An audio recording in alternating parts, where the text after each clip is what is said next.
Friends, welcome to my YouTube channel Sarkari Gazette. दोस्तों, क्या आप जानते हैं कि भारत की तीनों सेनाओं में ऑफिसर रैंक से नीचे के पोस्ट के लिए बहुत बड़ा बदलाव होने जा रहा है, जो कि 14 जून 2022 को गृह मंत्रालय की कैबिनेट बैठक में पास हो गया है, जिसके बारे में हम आपको आइए पूरी जानकारी देते हैं। भारत की तीनों सेनाओं में भर्ती के लिए केंद्र सरकार ने अग्निपथ स्कीम की घोषणा की है, जिसके तहत हर साल तीनों सेनाओं में लगभग 50,000 वैकेंसी आयोजित की जाएगी। इस साल 2022 में 46,000 वैकेंसी तय की गई हैं, जिसमें युवाओं को भारतीय सेना में 4 साल के लिए भर्ती किया जाएगा। इसके बारे में लोगों के मन में कई सारे सवाल हैं। इसमें से एक सबसे बड़ा सवाल ये है कि 4 साल सेवा देने के बाद जवान क्या करेंगे। इसको लेकर गृह मंत्रालय ने अहम घोषणा की है, जिसके बारे में हम इस वीडियो के लास्ट में पूरी जानकारी देंगे। केंद्रीय गृह मंत्री अमित शाह ने एक के बाद एक कई ट्वीट करके यह जानकारी दी। उन्होंने अग्निपथ योजना को प्रधानमंत्री नरेंद्र मोदी द्वारा लिया गया एक दूरदर्शी और स्वागत योग्य निर्णय बताया। वास्तव में ये बहुत अच्छी स्कीम है। इसमें सरकार का और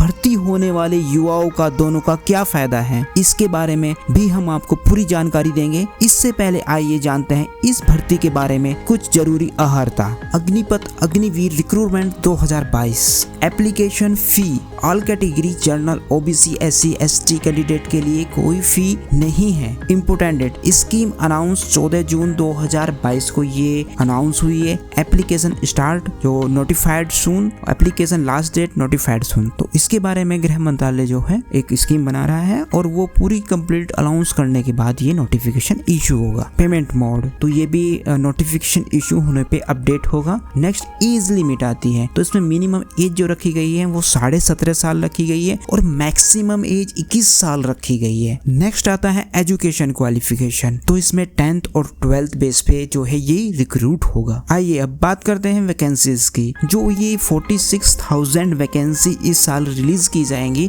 इसमें आर्मी की है 40,000, नेवी की है 2500 और एयरफोर्स की है 3500। तो ऐसे टोटल वैकेंसी 46,000 है। पे स्केल की बात करें तो इसमें जो फर्स्ट ईयर रिक्रूट होने वाले कैंडिडेट को जो सैलरी मिलेगी, जो पहले साल सैलरी मिलेगी वो है 30,000 रुपए पर मंथ। उसमें इन हैंड में जो है 21,000 आएंगे और 9,000 जो है आपका फंड में कट जाएगा। नेक्स्ट सेकेंड ईयर 33,000 होगी, उसमें 23,100 रुपीज हैंड में आएंगे और 9,900 फंड में कटेंगे। इसी तरह थर्ड ईयर में 36,500 और इन हैंड 25,580 रुपीज, फंड में जो है 10,950 रुपीज। लास्ट फोर्थ ईयर में जो है 40,000 रुपीज पर मंथ आपकी सैलरी हो जाएगी, जिसमें 28,000 इन हैंड में आएंगे और 12,000 जो है आपके फंड में कट जाएंगे। तो ये फंड में का जो है गवर्नमेंट जो है विद इंटरेस्ट आपको ये लास्ट में पे करेगी और जो सैलरी आपको इन टोटल इन हैंड में मिल रही है वो मिलेगी ही। और 4 साल बाद आपको जो है एक अग्निवीर को 11.71 लाख रुपए की सेवा निधि पैकेज दिया जाएगा। यह टैक्स मुफ्त होगा। अब आपको बताते हैं कि 4 साल सेवा देने के बाद रिटायरमेंट होने पर जवान क्या करेंगे। इसको लेकर गृह मंत्रालय ने अहम घोषणा की है, जिसके बारे में हम आपको बताते हैं। नंबर 1, 4 साल की सेवा के बाद 25% सैनिकों को अस्थायी रूप से नियुक्ति दी जाएगी, तो वो उनके परफॉर्मेंस के आधार पर उनको नियुक्ति दी जाएगी। नेक्स्ट, गृह मंत्री अमित शाह ने कहा है कि 25% के अलावा अन्य बचे हुए जवानों को आर्मर्ड फोर्स जैसे CISF, BSF, CRPF, SSB, ITBP and Assam rifle में भर्ती होने के लिए विशेष छूट दी जाएगी, जिससे बचे हुए लगभग सभी जवान बहुत आसानी से भर्ती हो जाएंगे। नेक्स्ट, यदि कोई रिटायरमेंट हुआ जवान आगे जॉब नहीं कर बिजनेस करना चाहता है तो उसे उसी हिसाब से लोन भी उपलब्ध कराया जाएगा। तो अब अंत में हम आप लोगों को बताते हैं कि इसमें सरकार और भर्ती होने वाले जवान का क्या फायदा है। नंबर 1, भारतीय सेना की जो वर्तमान में औसतन आयु लगभग 32 से 35 वर्ष है, वो घटकर 25 से 27 साल के मध्य हो जाएगी, अर्थात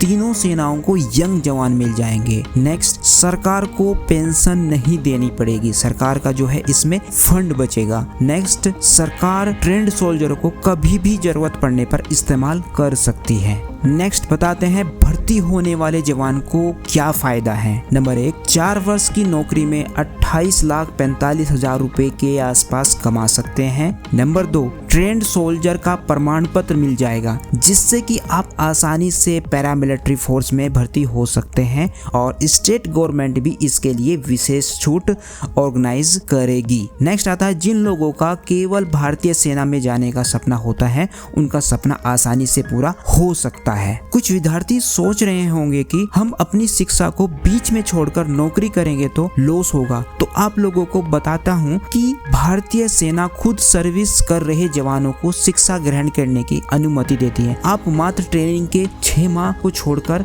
जॉब के साथ साथ पढ़ाई भी कर सकते हैं। दोस्तों, आप लोगों को ये जानकारी कैसी लगी कमेंट बॉक्स में जरूर बताना, और आप लोगों की क्या राय है इस भर्ती के नए बदलाव के बारे में कमेंट बॉक्स में जरूर बताना। धन्यवाद। जय हिंद।